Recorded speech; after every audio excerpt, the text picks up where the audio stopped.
Cool. So we got Coach Ciocci at Bryant University today talking to O-line and run game coordinator. Topic today is the 5-6-7 man pass protection. Coach, appreciate you coming back on, and I'll let you take it from here. Awesome. Appreciate you having me on, man. Just going to share this, guys. Yep. Okay, perfect. You can see that okay? Yep. Awesome. Guys, appreciate you having me on. Coach Ciocci here from Bryant. Just going to talk through some of the base fundamentals of our protections. Going to go through some of the indie and some of the stuff we talked about first, but then get really into the meat of it with some of the schemes.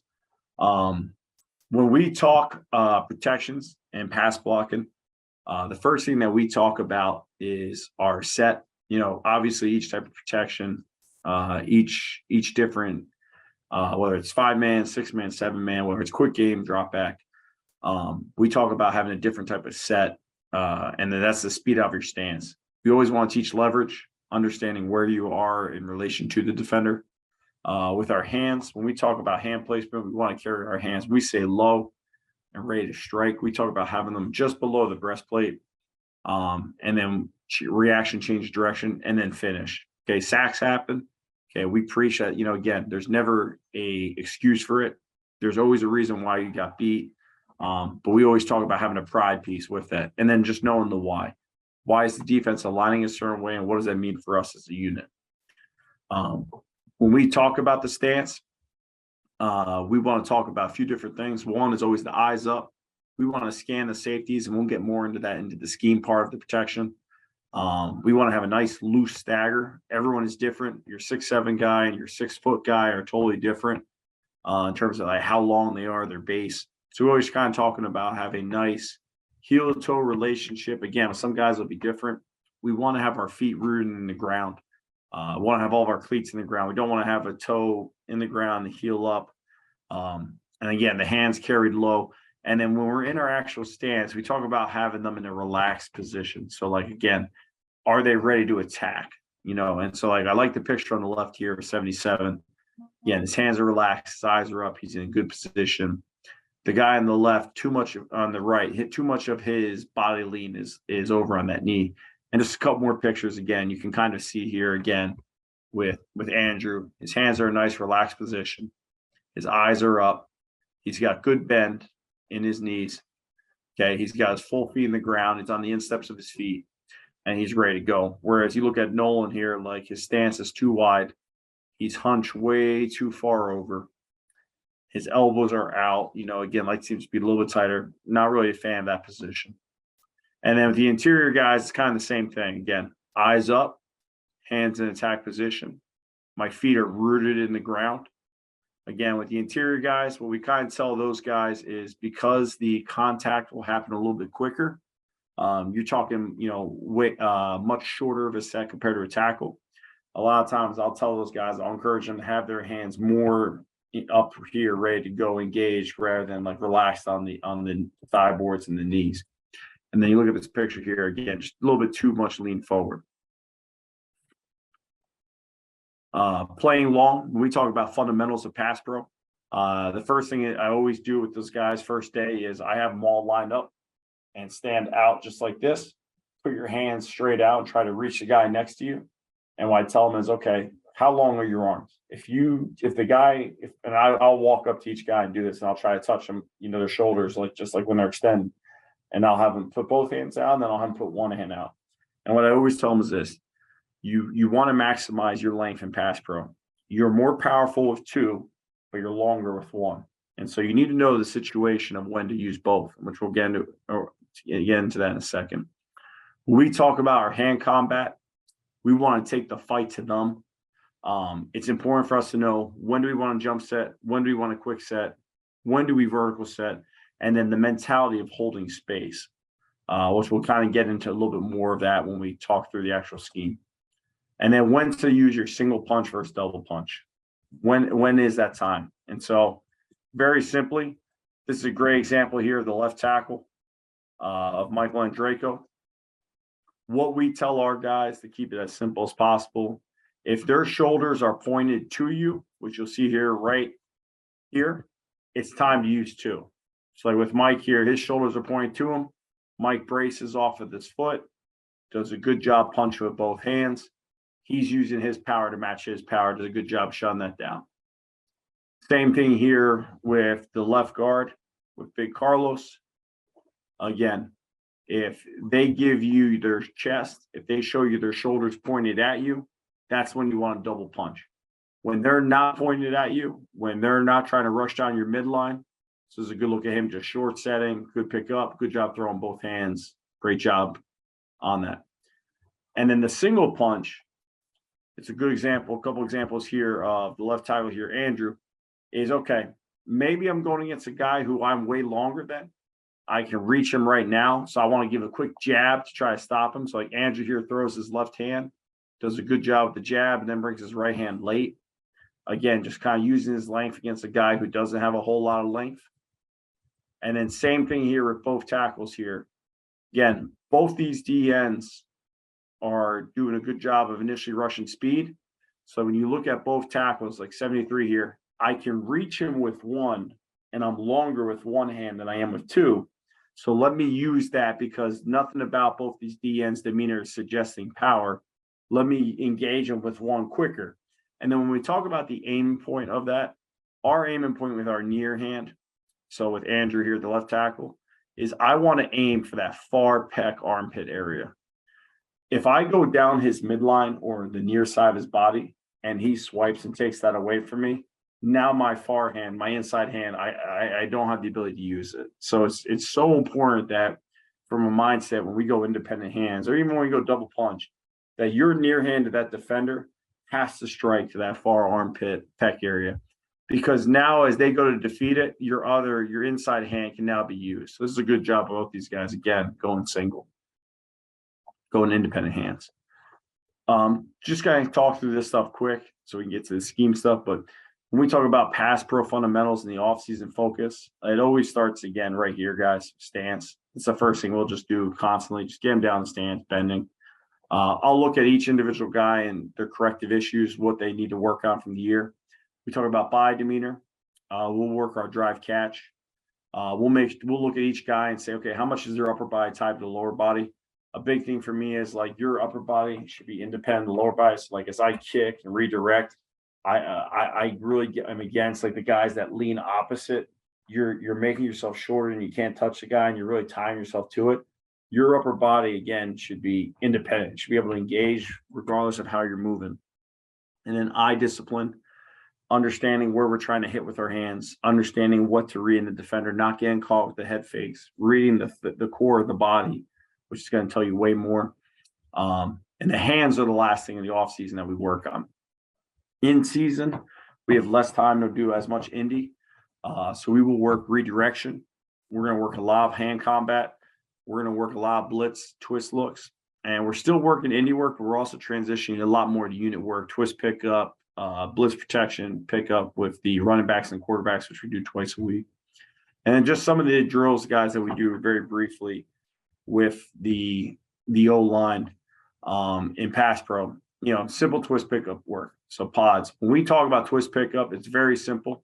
So when we talk about penetrator looper rules, so like right here in this case, the left tackle here, Mike, his guy's the penetrator and Carl's guy's the looper.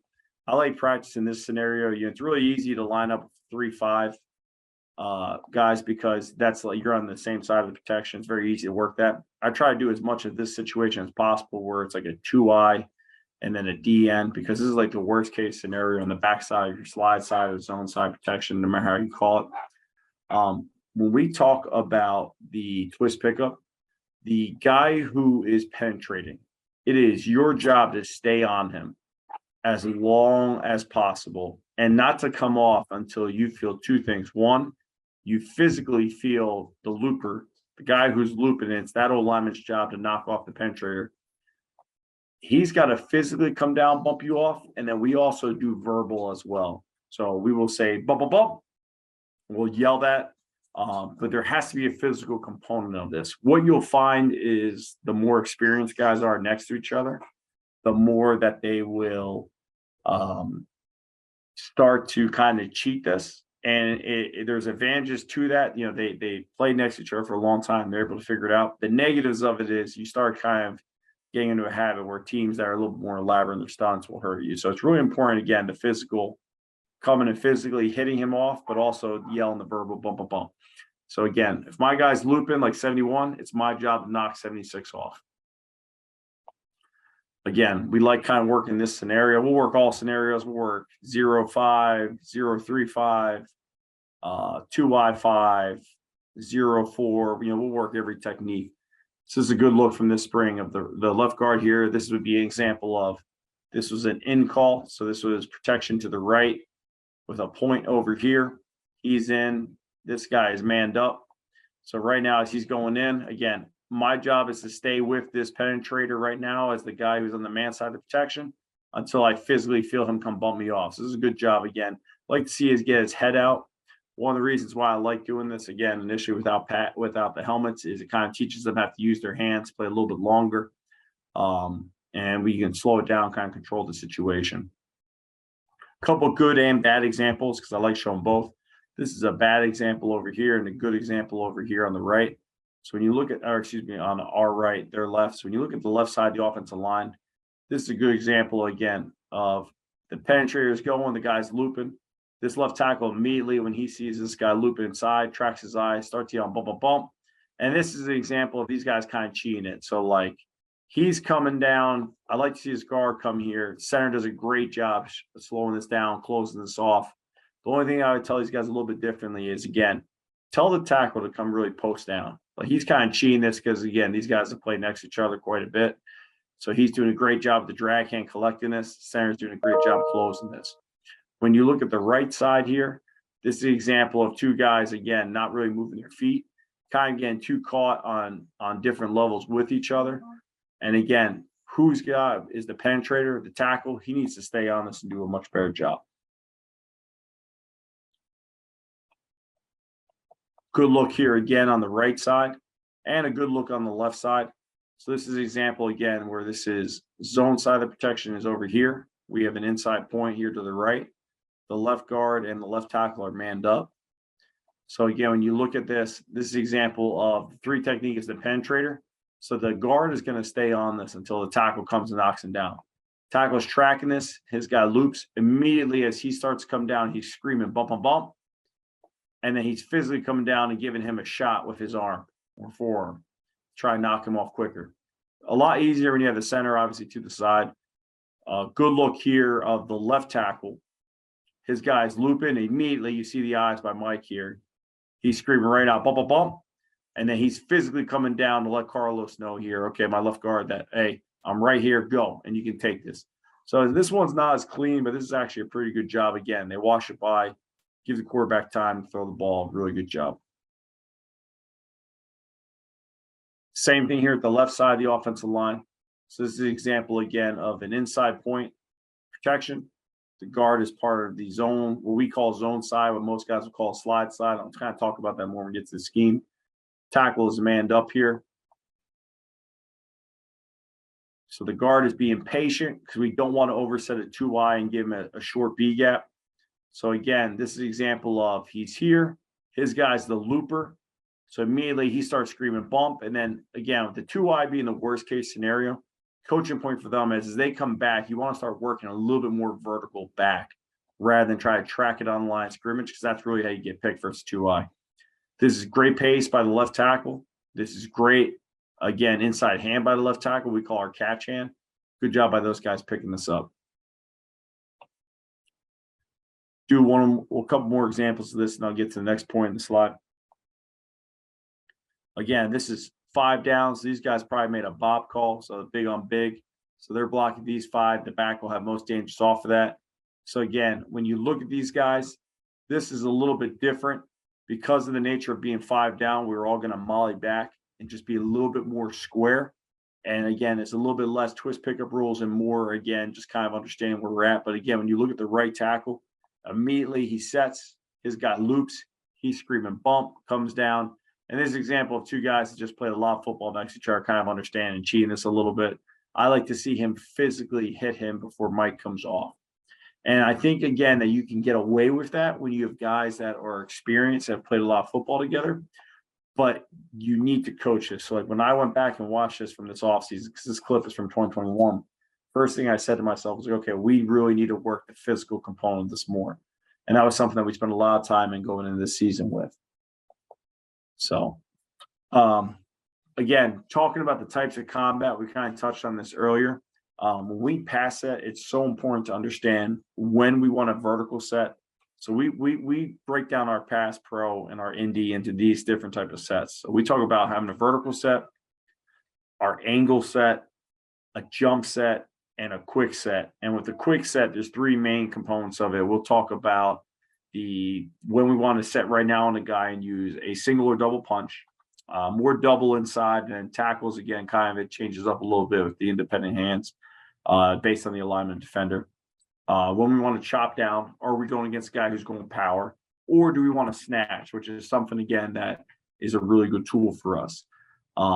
Vertical sets are more of third and long situations, second and long, teams that are very heavy twist tendency, blitz pickup.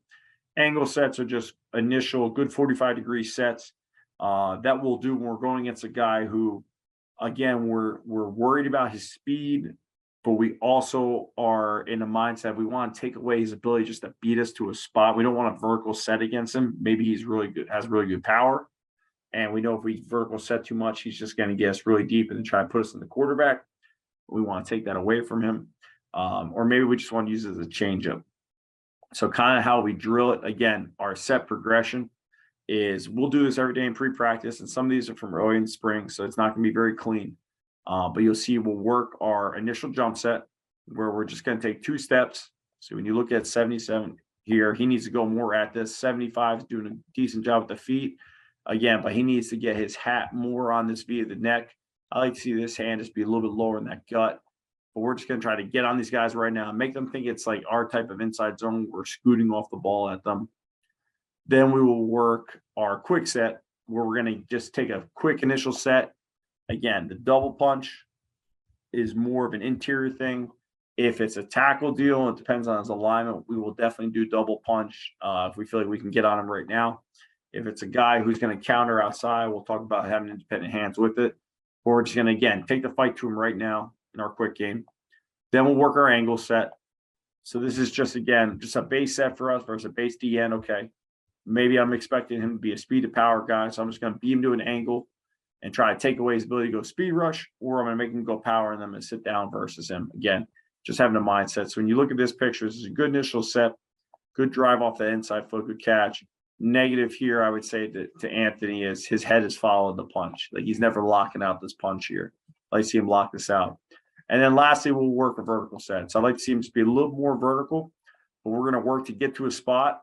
It's a little bit better job with the initial hands. I like to see him, again, just lock out that punch when he blows. Like you should see his head go back. But it's just a base progression that we'll work with these guys. And then we'll work the snatch. So all this is, again, maybe we're getting guys that work a lot of like initial power. When we use this, teams that play like D tackles at DN, like 3-4 teams. Also teams that just their DNs like going power. I like to do this as a change up early in the game. We'll just take a quick set, double punch, and then we literally just push pull right now. We'll grab the jersey and just snatch it down. As long as it's in the framework of the body, you don't have to worry about the holding call being thrown as much. Okay. This is a great way to destabilize the DN.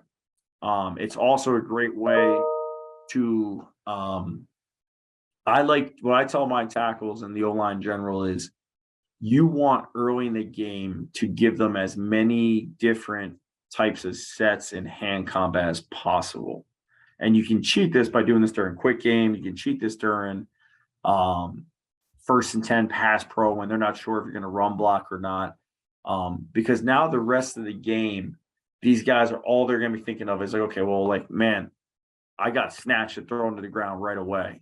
So like you'll see it again, just kind of work different sets where we'll grab it, we'll snatch, working double punch, and don't mind my cat's gonna hop in this video, I'm sure at some point. The little guy. And then we'll also work the chop. So with the chop, this is just a little bit different. So we're getting long arm, we're trying to defeat this. So again, as we get long arm, like we have to clear that hand off our body. So you can see here, Trevor's a great job by the tire. Again, I'm getting a long arm, punch it down. And what I always tell them is it really is based off of what they're doing. I try to encourage as much as possible coming on a down action, but not from here. I think the more you teach the long chop, the more they can really just go power at you. And if your hips aren't down, they're really just gonna walk you back. So as much as possible, coming from the side is great. Again, some guys aren't as comfortable doing that. And then we'll just work different hand combat stuff, quick sets. So just a couple looks at this. So the left tackle here, again, great set here. He punches, guy goes long arm, and all he's doing here is quick chop right down and get him down on the ground. Something simple. It's in the framework of the body. Same thing here at left tackle. You can see it right here. He sets, punches, guy goes lean on him. All he's doing is a quick chop with that hand. Get his momentum down. Again, just so you can see it right there again. Still good. Yep. Yeah, my bad. I accidentally pressed that. No, you're good. So again, just a good chop right there. Same thing here at the right tackle. So again, this is more of what you saw in that indie clip as he sets. This is a really good punch. And then again, this is a really right now just quick snatch. So this guy right now is going straight power on him, snatch him down. And then last look at this right now is the left tackle here, 73. Really good patient set. This is again, he's going against a 3 technique who's playing outside for them and their 3 down stuff. Quick double punch. Again, shoulders are pointed at you. Take both hands, punch it right now, and then just snatch him down. And I'll skip through these so we have enough time to get to all the stuff. And then again, just kind of different sets you saw tackle progression wise. You'll see it here. This is a great example of an angle set by this right tackle. Set on the angle right now, take away 17 speed. 17 from Merrimack's a really good player, had a really good pass rush. So like 75 is taking away his ability to go speed on him. And one of the things we talk about, our biggest tool, and this is something I think like, again, kind of like popped up during the Super Bowl run with the Eagles especially, you know the cadence, they don't. So when you look at this right tackle, like he's leaving before the ball's even snapped. As long as that's done within the right before the actual cadence is finished, the refs will never from a you'll see this on film and people will be like, oh man, they're offsides. The refs, like real life, can never see this. So this is a great job by 75. Again, angle setting, quick hands to the outside armpit. Good job. Really good job getting on that. Same thing here. Again, just work kind of the different set progressions of both tackles. So again, this example, this tackle is sent a little bit more vertical to get back to meet this guy to a spot where 75 is going right now on a quick angle set to this guy, take him right now. Doing a really good job. This is a great situation here by the right tackle where he's doing a quick set. Again, his mindset is, okay, I'm not going to let this guy was a really good speed rusher for Sacred Heart. I'm not going to let him get going. I'm going to go meet him right now and make him have to counter. And our goal as an offensive line pass pro is we want to get these guys to their second move. So like as quick as possible. A lot of D linemen are taught, right, get their rush and then last second work that move to get to the win. Our goal is to kind of accelerate that process for them. Not a lot of guys work stuff where they're getting engaged right now. So we want to take that fight to them as quick as possible. And good job in the conversion. And then with the interior guys, we're just working the same mindset. So we'll work pinning a 2-eye. Again, when we play against a 2-eye, our goal is to keep them in that A gap as much as possible. So we'll just work the near post and stab. We'll work the near post and stab with them countering back outside. Same thing right here.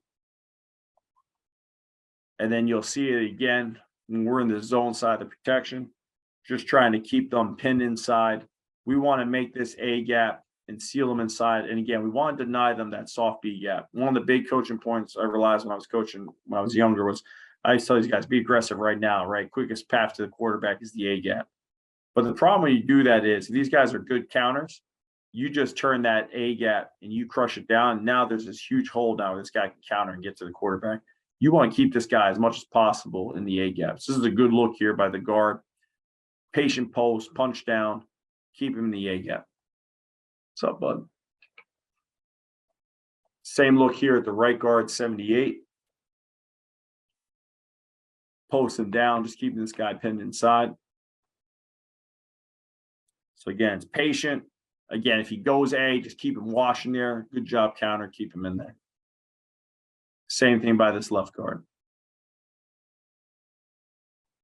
Being patient, keeping him down. And these are just little basic things in pass pro that I think are so important for our guys. And again, just working different pass stuff right here. Again, working independent hands. I think it's important. Again, from a mindset, when we talk about like our pad level depth for the guards, we want to take the fight to these guys as quick as possible. You know, when we tell the guys from a pocket presence, tackles, again, you guys are setting the width of the pocket. Guards and center, you guys are setting the depth of the pocket. So like what we tell these guys is these guys have about 2 yards to make contact, and then it's 3 yards to work. So 2 to 3 yards. And these guys, you've got 4 to 5 yards to make contact. And then if it's power, you got to anchor down and stop it there. If it's speed, now it turns 6 to 8. You want to wash them by. It's all based on the concept. It's all based on the protection of the quarterback. So this is a good look at the right guard here. Again, just playing long, going independent hand start. Really good job. Same thing here with the right guard. Just again, initial quick set, throwing that outside hand and the inside hand. Very good job. Last couple looks at some, just again, the hand combat stuff that we talk about. Great example again by this guard, hitting this 2-eye, keeping him there. Really good job again. This is a great example of the tackle. Angle setting this. Try to take away this guy's speed. Guy goes power, running back does a great job giving him help. This is the one that won the game 2 years ago. So talking protections now. So kind of getting into the scheme side of things. We have 3 main pass protections that we call our drop back family. So we have 5-man, we have 6-man, and then we have 7-man. And the core concept of each stays the same. We are always, as an offensive line, going to identify how many down. So how many down linemen. And we keep that really simple. It's all it is between the tackle. So between the B gaps, how many first level defenders are there? If the answer is 2, that's 4 down. Doesn't matter if they're 2-3s, 2-1 techniques, 2 eyes, 2 twos. If they're between the B gaps, that's 4 down. What we will do in our protection then is the quarterback is going to identify the most dangerous guy that he wants us to block, which we call the point. And then the O-line knows we're responsible for the D lineman and then the point. And then the back, depending on the protection, will have the minus. 5-man protection, what we are saying is, since the running back is out in the protection, he is one of the hots. We are saying that the minus backer, so again, this would be an example of 4 down. The O-line is identifying that we have these 4. We're responsible for the point. Because the back is not into the minus, the guys on the man side of the protection are responsible for blocking the 2 most dangerous. So we call that a flag. So what we will say is, so this is a good example of it, this picture. To the man side, we're going to flag the 2 most defenders. So if this picture shook out where he went here with the 5 technique went C gap, 3 technique went B gap, this linebacker on the snap went A gap, this left guard and this left tackle would block the 3 technique, and then this linebacker going A, because those are the 2 most dangerous on the snap. If it shook out where he spiked, and they ran just a pirate stunt, he came off the edge, we would take the D and the 3 tech, because those guys are 2 most dangerous. They're 2 closest guys to the quarterback. Very simple way of doing this. How we identify if we're a part of the man side or zone side, and just going into this real quick, how we break up our protection is to the protection call. That's what we call the zone side. And the reason why we call that instead of the slide side, which is nothing wrong calling it the slide side, is my mentality for these guys is I want them to hold space as much as possible. So I think when you say slide, right now, because the guard has no gap threat, as he's reading this point to the knee of this back of this D end, if you say slide, eventually he's just going to drift to this if this guy doesn't come. Whereas if zone, what I tell him is this is your zone. Nothing's in your zone, hold space. He should be holding space and just keeping this knee up and this hand up to help that center and not drift. If the DN were to come inside, then he can always come off and help because that's now in his zone. And in the man side, how we determine this, the most important guy in this protection is the backside guard. If you are head up to outside, we would make an out call. So that guard would tell the center, in this case right here, he would tell the center, hey man, I'm out. I'm on the man side of the protection. If he's inside shade to inside, you're in. And you're telling the center, hey, I'm the last man in the zone. So in this case, that'd be this picture right here. And what he's saying is, if no matter which one of these four that we're responsible for, I have the last man in the zone. So this knows where to cross face, and this will where it comes screaming back in the B gap. He would track this till the center took it, and then he would come back on the will because I'm the last man in the zone. So in 5 down, then if we have that picture where the guard is in like this, the tackle now is on the flag side. So he's on the man side. He's going to identify the two most dangerous by himself. The guard's no longer part of this protection. So if this DN were to shoot up the field and this Mike were to come B, he would know right now I'd squeeze and take this, and the quarterback would be hot off the DN. So again, this is just a little bit more detailed picture of it. Again, we're going to identify how many down. Quarterback is going to identify for us the point, who he thinks the most dangerous is, and we really look at safety cap with that. And then we're going to make the determination who the two most dangerous defenders are. So a couple looks at this, and I'm just going to do this real quick. Hold on. There we go. Okay. A couple looks at this. So this would just be our 5-man protection. So right now the quarterback said, okay, the center IDs, again, how many down it is. So he IDs this as 4 down. The quarterback gives us a point. Because the guard has a man inside of him and not on him or outside, he's going to make an in call. So these 4 are responsible for those 4. The tackle is responsible for him. The tackle should be identifying these 2 as the flag. If 10 were to come right now, the tackle would take him. And the quarterback, again, has, a couple of different ways we run this. We will run this with a with a hot answer on 2 on the same side, replacing this, which is my favorite one. Obviously, I think whenever you can have 2 hots on the same side, it's just easier for quarterback's line of vision. We will also have this where the running back is hot, and then we will come across the formation with another hot, which is the case right here. So right now, this is an in call by the guard. This is a great example of the center just holding space. Okay, he's just protecting this guard right now, keeping his eyes on the point. Point doesn't come. He's tracking the next knee, does a good job taking that. So this is the example here when you look at this picture. This is 5-man protection. Quarterback is looking at this picture. So like right now, the formation, this is 3 by 1, tight end being attached. Because there's 4 over 3 here, and the safety is capped, quarterback has identified this is the most dangerous person out here. You can't really see him in this picture, but he's out here. So he's pointing the point out. So right now, the guard here has identified, because this is a 3 technique, or the man side, so these 2 are manned up. And then now we have these 2 on the zone side. The center knows he's the last man in the zone out to this outside point. The back is out. So again, these guys are going to identify the 2 most dangerous is the 3 technique and this linebacker. So when you watch the right tackle here on his set, this is a good example.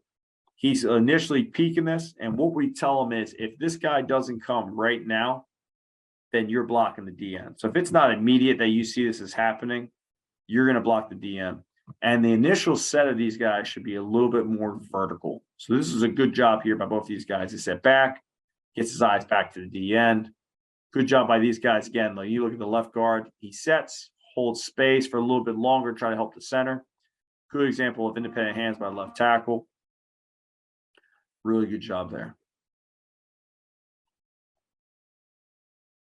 Here's another example of it. So this is a point right here. This is 4 down, in call by the guard. So the tackle right now is identifying 13 and the DN as the 2 most dangerous. So again, right now he should be peeking this. This is an example of having 2 hots on the same side. As he runs with this, again, if he were to come and the DN were to peel, quarterback would have the same option here. We're replacing the hot with the throw. Again, back's got the flat, and then we have replacement right here. So very simple protection. Another good example, the center, again, holding space with that hand. A good example of the guard pitting a 2-eye, keeping it inside, center holding space. When he sees color, goes and takes it. Nice job. Now you see it here where, again, it is 5-man protection. The back is out. We've identified 13 as the point. Because it is a 3 technique backside, the guard has made an out call. So again, these 2 are out. The center is part of the zone. And now all what they're doing is the tackle and the guard communicating the 2 most dangerous guys, closest guys to the quarterback are this 3 technique and this walked up backer. Again, we're going to read this. So the tackle is going to vertical set. He sets back. If 10 were to drop and 34 were to come, he'd peel off on 34. Instead, 10 rushes. We take the most dangerous. Quarterback does a good job getting the ball out. So again, it's a great way to run. It's a very, the reasons why I like this protection is it allows you to get an extra, like everyone knows, it allows you to get an extra skill guy out. I used to be very anti this protection when I was a young line coach. I was like, no, we need that running back in. To me, the ball getting out faster is such a better option. So like we will do this protection as much as possible. Prefer this obviously against 4 down versus 3. I think it just makes the pictures a lot easier for your guys. And this is a good example, again, the guard just redirecting. Good example, again, this is what I kind of call a slide. This is what I don't like about this left guard. Like, I think he's drifting way too much. He should hold space here, man. Like, all you're doing is putting this center on an island, hold space. And if 94 comes in, now you can go kill him. Well, all that happens is here is he came and helped the tackle speed rush. And now you're putting your center on an island, making his job way harder. So just one more look at this. So again, this is a 4 down. Again, we've made this the point. The guard has made an out call. So it's these 2 on the man side. It's these 2 on the zone side. So right now, the center knows I'm the last man in the zone. So if any one of these 3 guys were to come backside A, the center would have to track that. The tackle here has identified the 3 and the 5 with the guard as 2 most dangerous. This is a great look at Trevor, the tackle here. He's peeking this first. And if they were to come, he just make a squeeze right now, squeeze call, come knock all this down. Does a good job picking this up. You know, again, we don't connect on this throw. This is a really good job. Again, we have the hot answer with the back out as well as the receiver replacing the hot linebacker.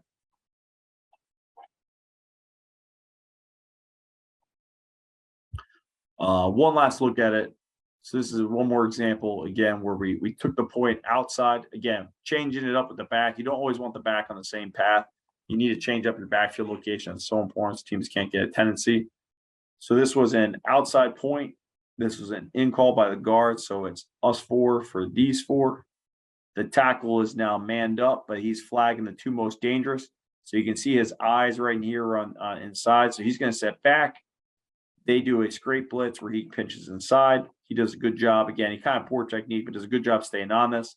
Quarterback knows he's hot off of this. Again, this is not a clean job by the quarterback. This is one of the examples of, again, the challenge being the lateness, just how it's getting here. But quarterback does a good job, again, just getting his eyes, getting outside, getting this down. So I'm going to squeeze through some of these guys so we have time. Okay, so with 6-man protection, for the O-line, it's the exact same rules as 5-man protection, except now I know if I'm on the man side, I truly just have the 2 down line. I have the down line, whether it's 3 down, 4 down, 5 down. I have the line that I'm responsible for. The minus is now I don't need to flag anything anymore. The tailback has the minus to the most dangerous man. As much as possible in this. We like to change this up by line and pistol. We like to flip the back. Again, all the different things we do with the back kind of change this up. As much as possible, we want to keep the back on one side of the protection. Okay. We will at times, depending on the type of team, split the points. It's not something I prefer to do. I like to keep him kind of as much as possible, one half of the field, put the O-line in charge of it. It really is important, again, that you understand safety points and everything like that. So when we talk about this from a protection standpoint, the quarterback is always, again, going to kind of be reading that safety key. And again, if safety's capped and we feel like because of the coverage we need to take the point outside, we will. If not, we'll keep the point inside the box. So again, very simple procedure. Center will line up. He'll let the quarterback know if it's 3 down and 4 down. If it's 4 down, it's 1 point, and the 4D lineman responsible for. If it's 3 down, it's 2 points, and the 3 down lineman responsible for. And it's 5 down, we'll just money this, and we'll be big on big protection. We do differentiate our 6-man protection between our quick game and our drop back for the O-line. I think it's really important when you look at kind of the mentality. So this is an example of quick game for us. When you look at the aggression of the aggressive nature of the tackle and the guard here, what we will do is I will sit with the quarterbacks each week, the quarterbacks coach, and I'll get a really good feel, and I'll tell them, okay, which quick game concepts are you most excited about? You feel like based off the coverage you're going to see, based off the defense, the ball's going to be out quick. And we'll talk about it. And then when we call those in the game, what we'll do is I'll aggressively tell those guys, hey, man, I'll give them a little bit change up in the protection signal, like go attack these guys. So this is an example of like these guys right now on the left side, they aim on the right side. The right guard here is being patient with the inside point. They know right now that this ball is getting out quick. So like they're attacking these guys right now with quick sets and jump sets. So like the left guard gets beat here because he's not setting off the ball. But his mindset is he's trying to take the fight to this guy right now, knowing that the ball is getting out quick. And I think when you can do that, all you're doing is giving another tool for your tackles and your O-line in general. So here's a perfect example. It's a quick game. Both tackles right now are jump setting. So again, they're getting on these guys right now. They're taking the fight to them. The left guard is jump setting right now. The right guard and the center aren't really going anywhere. This is just a changeup. It's drop back protection. It's just a concept that we feel that the quarterback, again, feels that he's going to get the ball out quick. It allows these guys to play faster and allows these guys to be way more aggressive. And then to the DN, again, they're not really understanding the difference between quick game and drop back throughout the game. All it's doing is giving you just different opportunities. So this is an example here. The right tackle does a crappy job here on the cut. But this is a good example, again, of just like as a changeup, certain games, I will tell them, like, go ahead and cut. Get these guys hands down right now. Like, it's in the DN's minds. The left guard here is doing a really good job, too, on a quick set. Again, they're not worried, again, about having to get depth. They're not worried about twists. They're saying even if they do all that because of the nature of the protection, the ball is going to get out quick. So a couple more looks at it.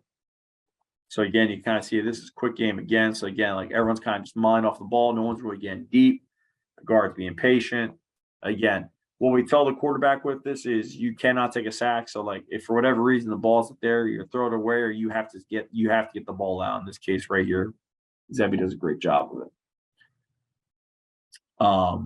This is another good look at it here versus a 3-down picture where we knew the ball was getting out quick, where we wanted to just kind of, again, based off the structure of the blitzes we were seeing against these guys, we were telling the O-line, don't get back deep, set really patient off the ball. So this is a little bit different type of mentality because of the game plan. So it's less aggressive in attack, and it's more just be patient, let them come to you, let them declare where the twist is and hold space. I'm going to go through this so I can get us, always put too many clips on. And then with 6-man protection, with true drop back, again, understand the situation. Like, is it 3rd and 10? Is it 1st down? What does the self-scout, what does the scouting report and the blitz tendencies tell you? Are they a team that twists constantly where you want to set back a little bit more? Are they a team that only does that in 2nd and long, 3rd and long situations? So a couple examples here of just our true 6-man protection. Again, from an ID standpoint, it's very simple. So when you look at this picture, it's a good example of just kind of using, different freeze cadences. Again, it's a picture where initially it's 3-by-1 tight end, again, at hip position, where out here it's 3/2. Safety is attached. So we're worried about outside pressure. So the quarterback makes this the point. The guard here right now, because of the D lineman lineup in 2 eyes, make an in call. So the zone side is responsible for these 3 D linemen and the guy that's out here. The running back now is going to scan most dangerous of these 2 minuses to anything outside that comes late. This is a good example of the left guard, again, being patient. He's not oversetting this too high. He's expecting him to come back. Center's getting back off the ball because he's expecting some type of blitz and twist. Probably sits back a little bit too much, but does a good job, again, creating space. Again, he knows he has to get back to the level of the guards. And then just the tackle here being patient. It's a great job, again, of just six-man protection, expecting twists. Everyone's getting a little bit deeper. Does a good job picking it up. Good job converting for the touchdown.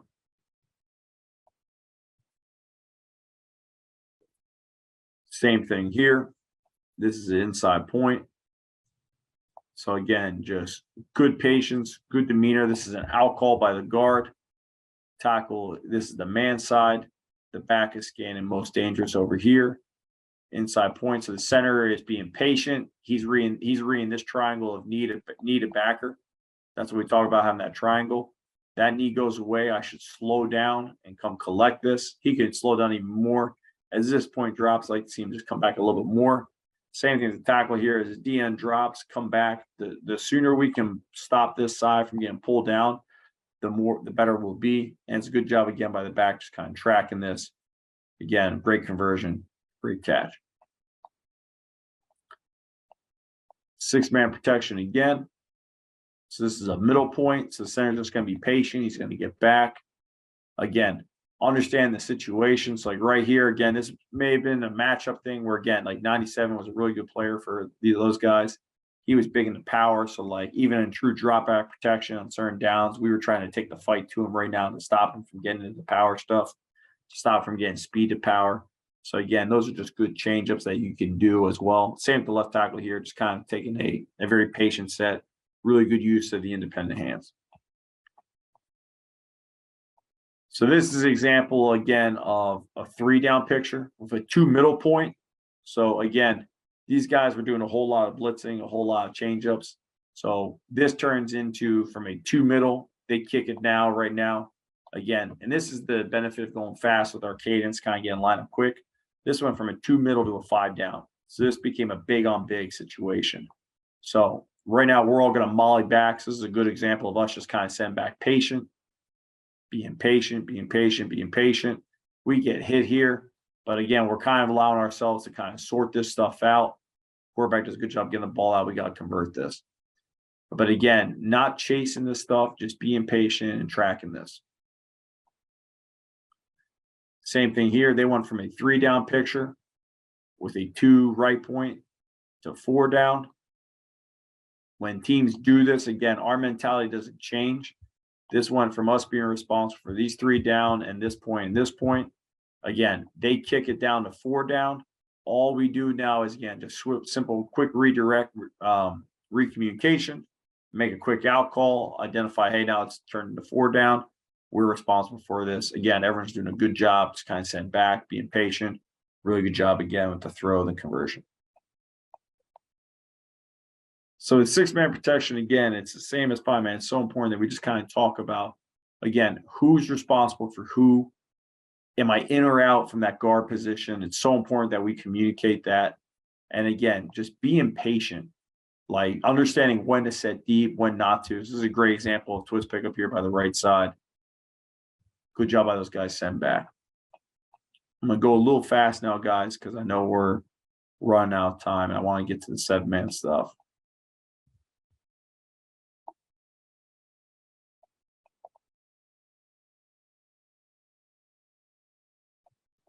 Always put too much stuff on, as always. And then with the 7-man, the 7-man, guys, is so important to me because I have about 10 minutes left, so we'll finish with the 7-man stuff. The 7-man is so important to me, guys, because it is, again, it's the exact same block and 6-man protection. The only difference is, again, we'll have an inside point.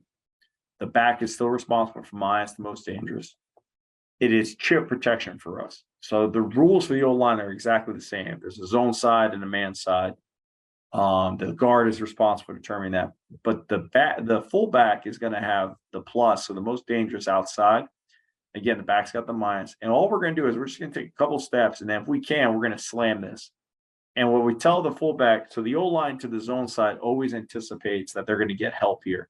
So the tackle set should be really a little patient. You set back vertical and then stop.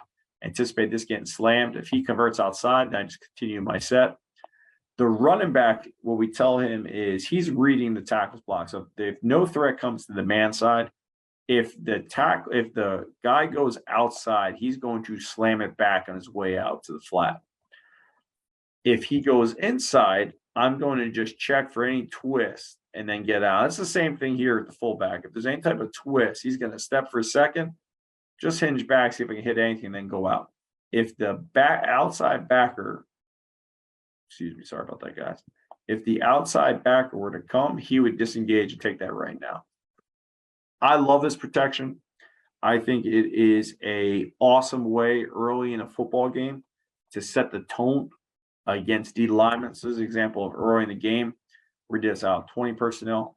So again, we're setting. Both running backs here are taking shots on the outside and get both these guys. Really, this is a great job. Gets 97 down. I love this from a coaching perspective. I used to not like this as an O-line coach. I used to say like, oh, you're going to throw us off. But as long as you train these guys that you're only helping on the outside, it's helping the tackles out. So what we tell them is to the man side, the tackle's never expecting help. If he gets it, great. So this is a great example of Mike. Mike's taking just a quick little angle set, punches, gets power, great help by the back. Trevor's taking a vertical set, again, being patient. He's anticipating the help. Back does a great job picking this up. It really sets the tone. And then the rest of the day, literally, those guys are expecting this. So this is an example here where this was 3 down, 2 middle point. The backs got, excuse me, this was 4 down. We downed him based off this picture, which we'll do in 3 down. So it's out call by these two. Point here. So the back is scanning 48 to most dangerous. Here, again, 20 personnel. He's looking for any outside threat. If not, he's going to look to give help anywhere he can. We get outside threat. We get outside pressure. Back stays on, takes this. Running back here, nothing comes inside. He comes back out, gives a little chip, helps him out. And where we really like this situation is, believe it or not, we love this in base downs. We also love this in 2-man situations. It allows you to get some of your deeper routes. I think this is a great thing when you got deeper routes. This is another good example. So this is a 4-down picture for us with an inside point. Backs got most dangerous with this minus backer to anything outside. The plus comes. So again, we're kind of reading the coverage here. So again, safety's capped. So I'm expecting this threat. If this was 6-man protection, we'd probably point this out. Again, with the old line, let them pick it out. With 7-man protection, no fullback has it.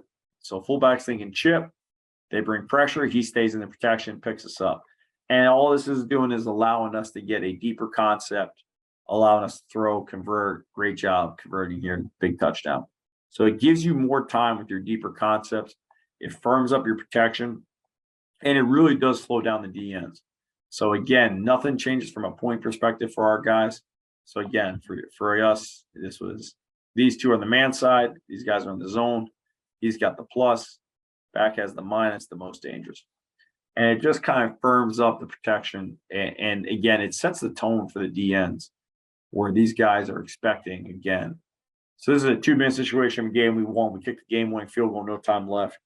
2-minute situation here where, again, we talk about the twist pickup aspect. So these guys are just doing a quick 3-5 twist. Fullback's being patient, lets it develop, comes and hits this. Back is being patient, gives us help.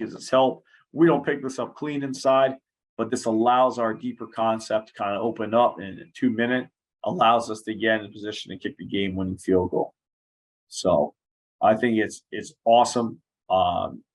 If you have a mismatch nightmare where you got a young old line against a really good DN, I think you can really help set the tone. So this is a good example here again by the back.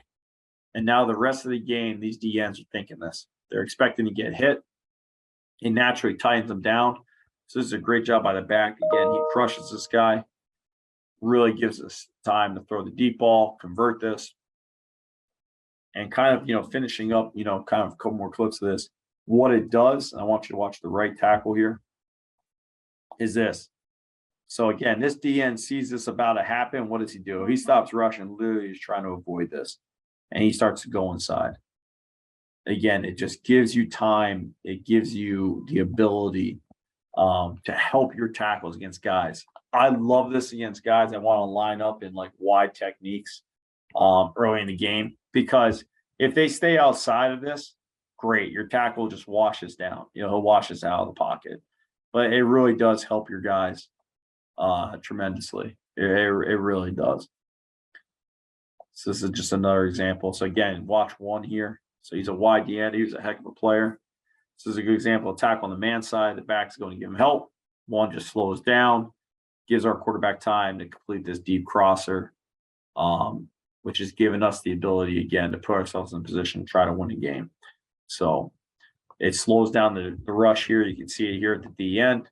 Again, just slowing this down, giving us time to convert, doing a really good job. Couple more looks at it. So again, this would be example here.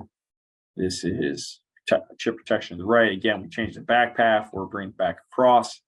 Back's got most dangerous. He's got to come way quicker. He's got to go and pick this up. Again, he's reading this backer, this outside guy. This is an in call by the guard with an inside point. Tackle's locked up. Back's got most dangerous to these two. Fullback's going to chip to the plus. Again, they want to rush wide to try to kind of run this stunt right where they're stunning these guys out. And all this does is, again, tight end's patient, comes back, does a great job banging the hell out of this. So again, it just gives you the ability to convert your deeper concepts and do some really good stuff with it. And I think this will be the last one. We'll end on this one. Same mindset here. Again, we're chipping to here to the right. Where we also love this is like we will run this out of all of our base run formations. This is not like a 3rd and long. We will do this on 3rd and long, obviously. We'll do this 2-minute, but we love doing this on 1st and 10, 2nd and medium, 2nd and short. This is a base down protection for us because we're going to line up and we're going to run power, counter, duo, inside zone. We're going to run all of our run schemes out of all the formations we run this out of. So this is an example of the back here. Again, he's reading anything most dangerous here. This is inside point. So again, he's tracking 58 to anything outside.